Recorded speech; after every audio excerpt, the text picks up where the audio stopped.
Ayan, sa mga naghahanap ng bag dyan, lalo na yung mga may anak na incoming preschool, kinder, nursery, ito ang perfect po ni number 11. Number 11, tapos yung pinakalikod niya po is hardboard na po yan siya, yung pinaka-design niya.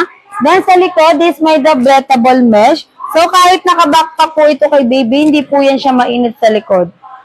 Ayan. So perfect po ito sa mga pang baby boy. Baby boy, dahil ano na po ito ha? Double zipper na po siya. Pag in-open natin siya, ganito yung magiging itsura niya. Meron na nga po siya dyan pa compartment. So, pwede tayo dyan maglagay ng lapis, collar ni baby, or kaya baon ni baby, kung hindi naman mga pang-school lang ilalagay natin dyan.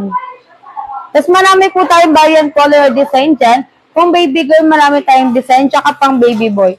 Pili na lang po kayo ng gusto niyong design dyan. Number 11 sa yellow basket.